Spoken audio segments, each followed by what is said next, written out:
Well, this is going to be an interesting bit. As you may have noticed from the trailer that I'd put up a couple days ago, the challenge series is expanding. Basically in a move to kind of dedicate my channel to one thing instead of scattering myself all over the place. The challenge series is going full tilt for a while, as Slipstream Racing series with a game like Heat 5 is such a pain in the ass. First thing, this version of the challenge series is, well, it's not professional. So, like in the regular challenge series, I'm trying to act like a professional sports or motorsports commentator, and that means I'm trying to avoid cursing and act like, a professional. But here in the challenge series, Twisted Invitationals, on here in Wreckfest, I'm not bound by those same duties, so I can say whatever I want, well, within limitation. Anything that is fit for YouTube, not so much anything that's fit for an actual, like, Fox Sports broadcast or something.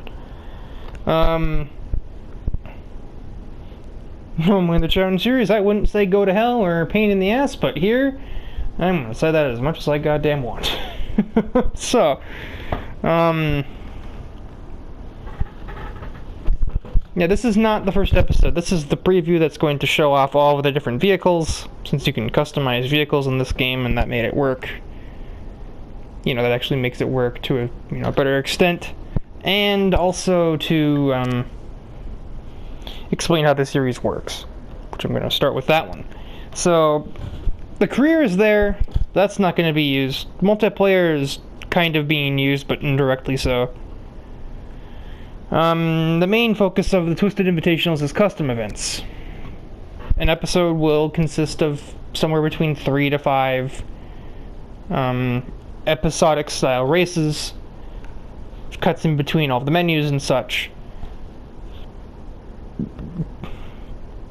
And, excuse me. The basic idea is there's no real structure to anything. It's basically just random events that take place, and the goal is obviously to win. There's nothing being kept track of. There's no championship system or anything.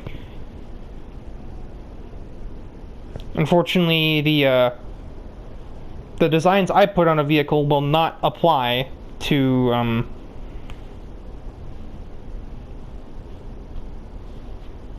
they will not apply to, like, the opponent cars. So that vehicle in the background there, only mine will look like that. If a copy of it were in the race with me, it wouldn't look like this.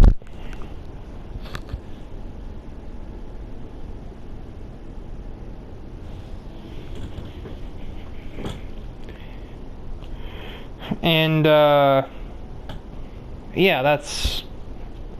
So, it could be any event, really. Any track, any game mode. It could be a demolition derby, like something like here.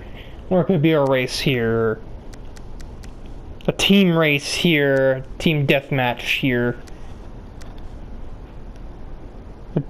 Like a points-based deathmatch here. This is not last man standing, you respawn in some game modes. So on and so forth. Most of the time, things will be on random. I don't know why I have it set to 0 opponents. Oh, actually, no, I do know why.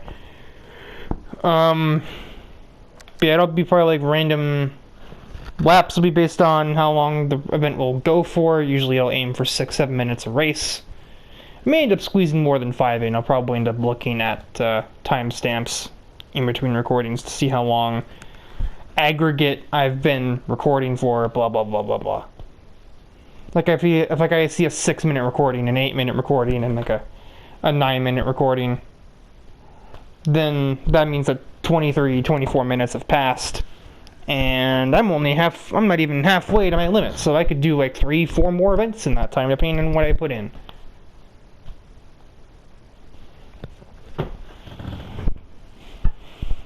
There'll be some music throughout most of it, as is always the case with the challenge series now. That change kind of came about from stopping the SRS and such, is not having to use it for the music anymore, so I just kind of put it more on a more dull roar and play it behind my speaking when spectating races. And this game fits it better because it's more action-packed. It's me literally playing the game, and so on and so forth. The AI difficulty will be on expert, and I mean the assists don't matter all that much. Put everything on half and such just because, you know, I don't like to do... I don't want to say I need all the assists, but I also like to say, or don't want to say that I can go without them. Huh, that's new. I know that was a mode at all. Okay, that's something else to add, I guess.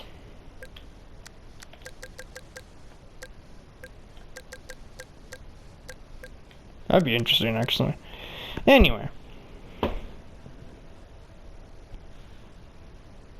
Weird thing happening here. And, yeah. There's no limitations on what an event can be. And now you look at the vehicles. Wrong way. Each car has its own little in-game name. It has its own unique driver. And if we see this same vehicle in the game elsewhere, then it's that character as well. So, this is the Venom. This is Riley Blanchard or Spiral's car. Being a Corvette gal, she found the Gen 3 Corvette and she went right for it. If we see another Venom, or Super Venom, if the AI can run specialty vehicles, I have the Super Venom, but it's so much faster than the regular one I didn't want to even bother using it. Too far. But yeah, if we were to see the Super Venom or Venom in an event, it would be Riley or Spiral. If we went next is the Speed Demon. It's an old MK3 Supra, and this went to Darius Burrell or Gemini. And I mean, he likes the old JDM. This is an 80s JDM car. It's about as Japanese as it gets. And it's got that kind of aesthetic going on with the pink and blue.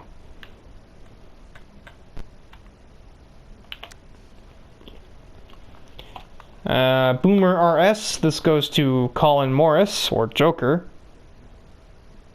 This is a character that's never appeared in the actual challenge series, and there are a few characters like that. And they would be fleshed out when I'm playing as them in events. The basic idea is Colin Morris is lightly inspired by Colin McRae of rally racing fame. Normally he prefers Ford Focuses, but this Ford Escort's close enough to it's a rally car by Ford. So that was good enough for him. He himself is a rally driver of some talent, known for aggressive slide job maneuvers, as they're sometimes referred to in dirt races.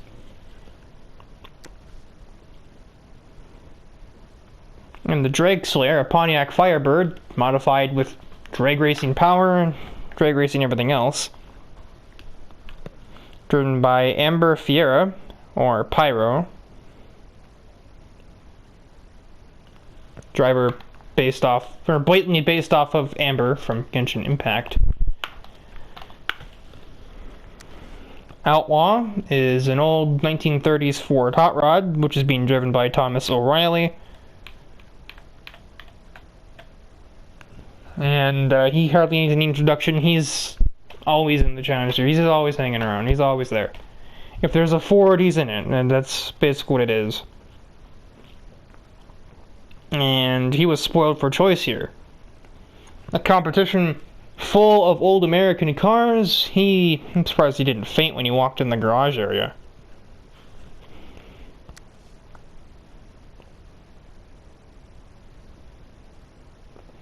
The trophy runner is, well, it's a trophy truck. Kind of a cross between a Chevy Silverado and a Toyota Hilux. And this vehicle was taken by one of our off-road guys that have also not shown up in the recordings of the challenge series up to this point. This is driven by Max Stanford, aka The Boss.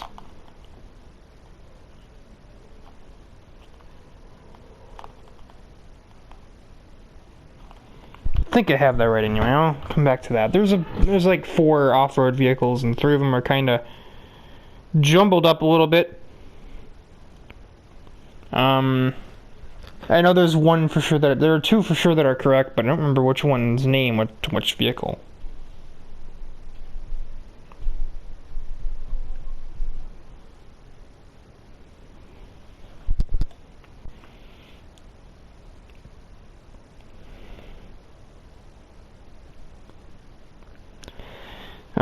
Thinking some behind the scenes things, I'm kind of second guessing myself here. I'm very good at doing that.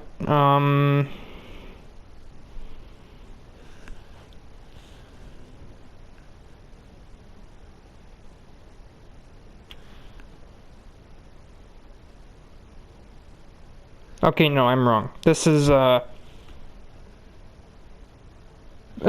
a totally wrong design. This is Damien Cortexa. This is Slick. He normally drives F-150s, but there are none available. So he's like, well, this kind of looks like an F-150 from the back, crossed with a Ranger on the side, even though there's a Toyota Hilux, so it's close enough for him. He likes his cars blue, and I don't know how I managed to screw this up this badly. There we go. Very dark blue. I'm a moron. Anyway, moving on. We'll leave the yellow stripe. It sticks out a bit. Sunrise Super, an old Fairlady Z, driven by Scott Webber, an Australian Z chassis fan. He made 1 appearance in the Challenge Series. He drove a Nissan 370Z in the 2nd year of Tier A, and he did literally nothing with it, but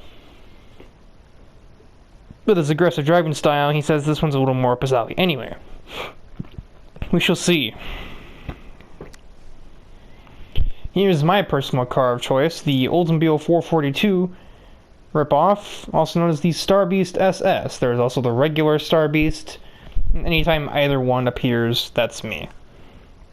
Same with the Boomer RS. There's a regular car called the Boomer, which is a slower version of that. If there is no Boomer RS in the race, and there is a regular Boomer, that's still Colin Morris. This is my vehicle of choice. I kind of went last because I was really kind of going with whatever was left over.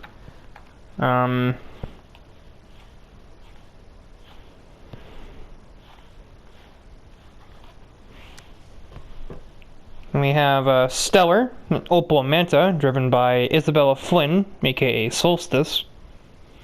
There are no roadsters in Wreckfest, but this thing is still lightweight and it's German, just like her typical Lotuses are. I told her to just pretend it's like a more maneuverable Lotus Carlton and just go with that.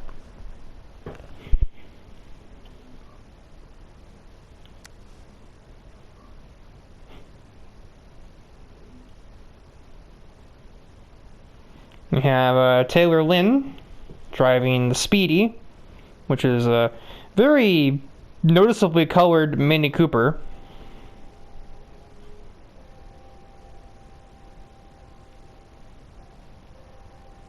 I think Mom's TV show's coming up on my mic. I wouldn't be surprised just now. Yeah. High Risk definitely defines this thing as one good hit to the front and this thing is probably out of the race. But look at that cornering and you'll realize exactly why she's probably gone with it. Also because she just likes small cars. Nitori Kawashiro pilots the Wild King, a Mustang Mach 1, with little hints of AMC Javelin and Hemi Cuda in there.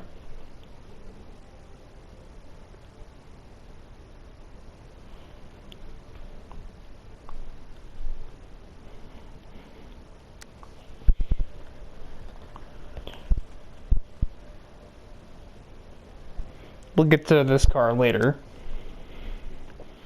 The Panther RS is driven by Tsunami, aka Kogasa Tatara, or one of the other 2 Toho characters that have been lying around in the Challenge Series roster but have no use because she likes Jaguars and there are no Jaguars. And there are a lot of characters on the spreadsheet for the Challenge Series that exist, however, because there are only so many companies represented in Assetto Corsa itself, the characters that apply to the companies that aren't there They just aren't there.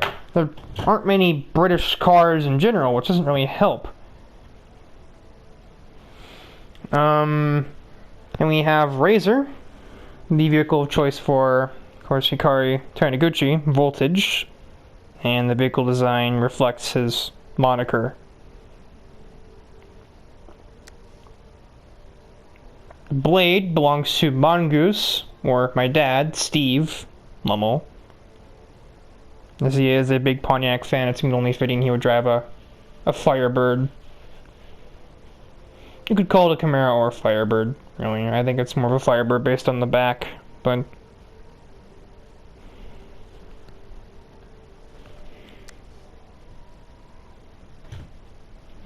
We have the Hornet, an old BMW 1 or M series car driven by Pablo Hernandez, who debuted in Tier B earlier this year in the challenge series. That is, not an actual earlier this year. He's also known as Cinco, or 5.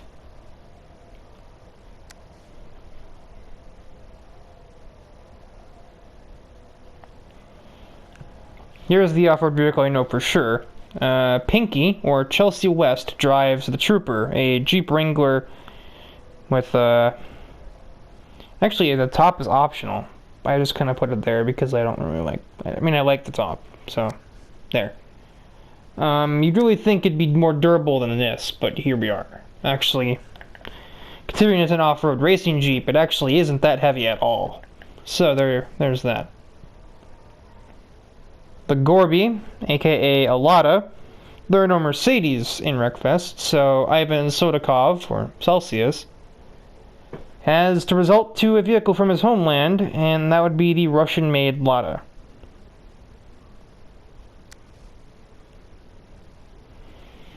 Shoji Hakure is going to his native vehicle, and he loves himself a Honda CRX. The secondary being S2000s or other similarly shaped cars, so that's why you saw him once in Tier A earlier this year, driving a 370. Speaking of Nissan, the TriStar is an old Nissan Bluebird driven by James Stillwell, aka Kamikaze.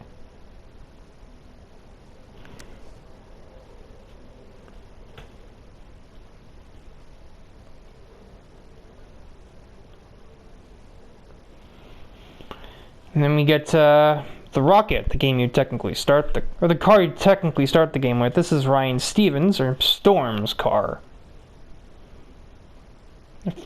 First generation Mustang.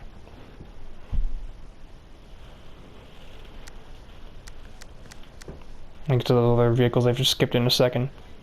We have the Raiden RS, an old SW20 MR2. Driven by Natsuki Narashi, or Dagger. This is probably one of the weaker vehicles on the lineup. It's not the worst, but it's not that great. And to compensate for its light weight, Natsuki has put some armor on the vehicle. Brush guard, a pointed steel beam, side protector as well.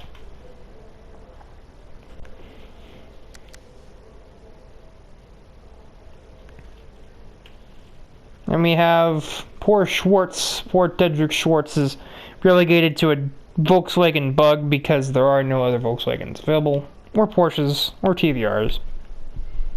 He's also put a few armor pieces on to make sure that he doesn't die from one crash.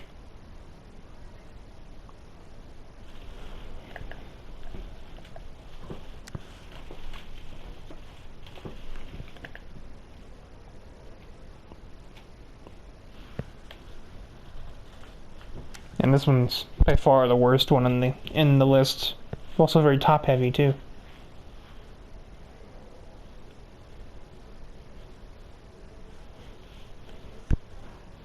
Now the vehicles we've skipped. Here we have Lewis Berkeley, L-O-U-I-S, so it's a guy, or Buck, driving Mud Digger, a Chevy Blazer. And this and anything else that comes beyond this point are suited for demolition derbies. We'll get to that in a minute. Skip that. The Bullet is driven by Samuel Jansen, or Piranha. And this is another one that I really wish I could have in the Chown series. He was one of the older members. However, there are no Dodges or anything Daimler Chrysler in Assetto Corsa. He's a Mopar guy. His favorite car is the Plymouth Hemi-Cuda, but he went with a Charger.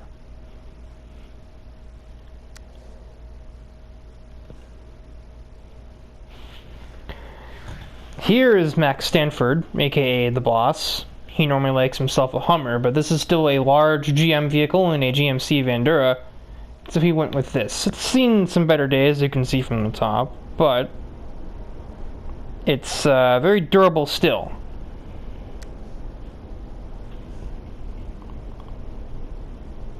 Most durable vehicle. Most durable vehicle available, no, as a matter of fact. Closest competitor being the Mud Digger. And we have the Road Slayer GT, driven by Madison Palmer. As a Camaro fan, this is like a cross between a Camaro and a Firebird. So, and there's a regular Road Slayer, same difference, or same deal there. If you see either one, if you see the Road Slayer and no Road Slayer GT, still her. And then the Wingman is an old Cadillac Eldorado, driven by Barbara Page, another character based off of one from Genshin Impact, who's, despite being a healer by trade and by occupation, has chosen to make her debut in a demolition derby environment. And the vehicles that I have skipped over, there were, well, two.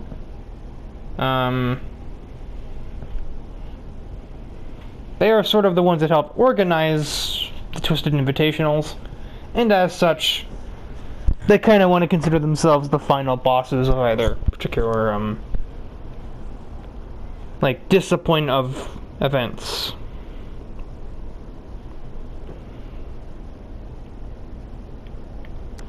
There's a Brazilian man named Martin Alvarez, and he drives the Raven, a vehicle designed in reference to the great Jeff Gordon from NASCAR stardom. Although it is a Buick Regal, not a Chevy Monte Carlo or anything like that. And then Mark Kendall.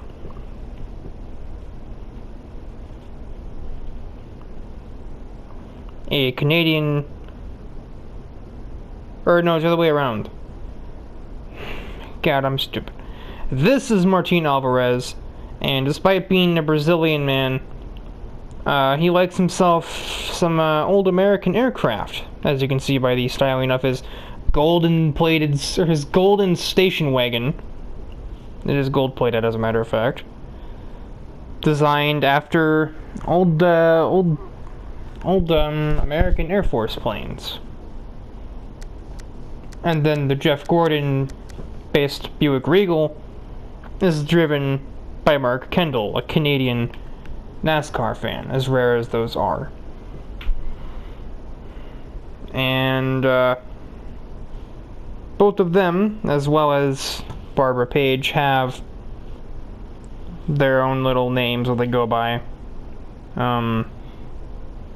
Barbara will be goes by Starlet. And then we have Alvarez, who goes by Hammerhead, and Kendall, who goes by Roadkill. Yeah, that's a surprisingly a shocking inspiration. These two people, they know each other in real life, and they both play Twisted Metal in their spare time. So it only seemed right that they would be hosting demolition derby competitions of their own. And something that is kind of important to mention, as this kind of is something that will be seen a lot. You'll see some cars, like this one here, has no armor on it, but then you look at, well, this has all kinds of armor on it. Literally, you cannot get any more on one car than this. But, You can even see armor on the lighter vehicles, like the buggy here. Yeah, any vehicle can have armor put on it. It slows it down a lot, though, so you wouldn't want to use it in a race unless you absolutely had to. And, that's an important catch because that means that any car can participate in any event. However, there are some that are just not a good idea, and will be happening less often.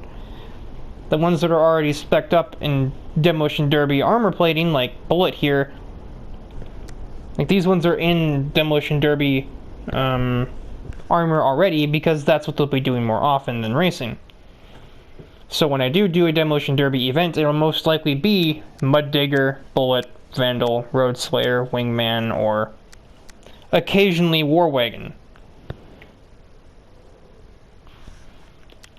And the ones on the far right are usually ones that aren't terribly well suited to that. So there are some outliers. Generally speaking, if a vehicle has more than 4 strength by default, you can run it in Demolition Derby and do fine. Some exceptions to this exist, such as the DRAGSLAYER, which is at 4.4 now, but can't equip armor at all. So this is as durable as it gets, and that's not what you want to do for a Demolition Derby. So Amber will probably never be in a derby. The Trophy Runner is also ironically kind of an example. Ironically, this isn't stock. That little roll cage bit there counts for some strength.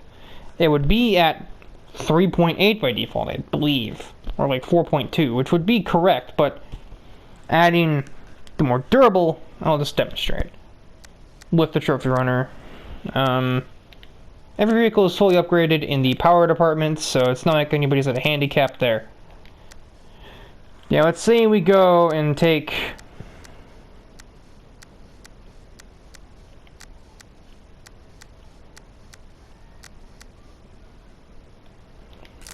Let's put the armor on the vehicle.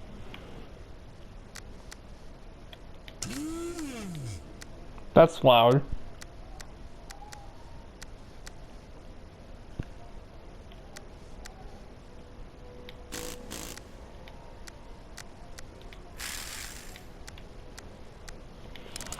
So yeah, now suddenly this thing is ready for a Demolition Derby. The vehicle hasn't changed, you just put a bunch of armor on it, and now suddenly its weight has like almost doubled. Not almost doubled, like it's gained 1,000 pounds almost. So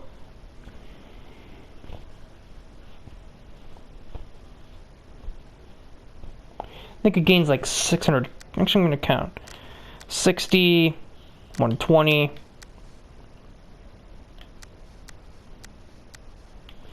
65, so at 185, 100.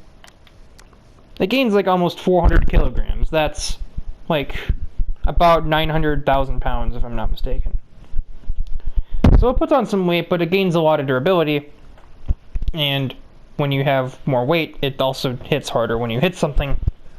So you deal more damage, meaning you can actually compete in a Demo Derby better.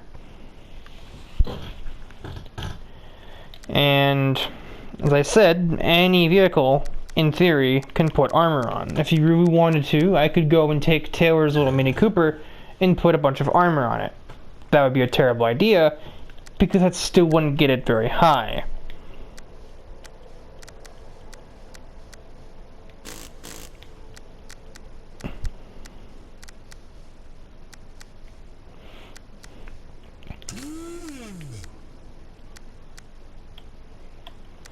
Also, roof bars do exist. I just don't like how they look ugly to me.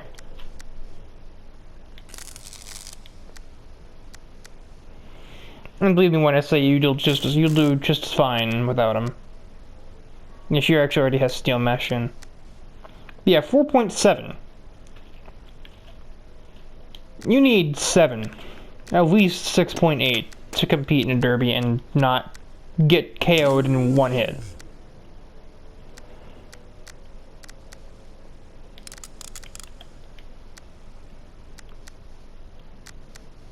You can also straight up take bumpers off.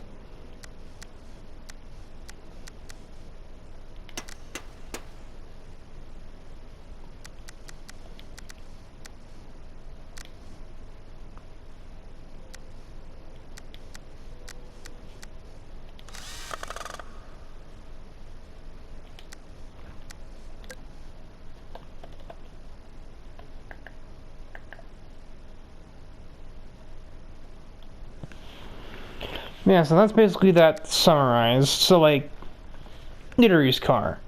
It's, it's 4.5 by default. This thing gets almost 8 when you put all the armor on it. But it's also not that slow. So it's something that I can use in both a race or a derby, depending on what I feel like doing with the car at the time.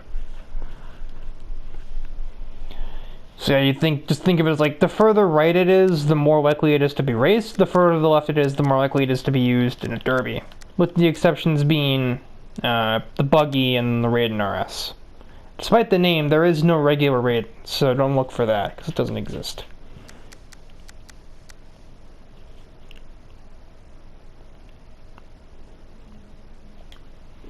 Yeah, that's basically it.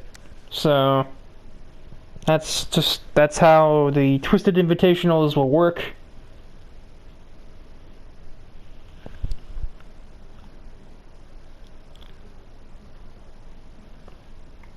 And when will I actually start the series, I'm not sure. Possibly somewhere in the middle of Tier E. But I have another thing to debut as well, so.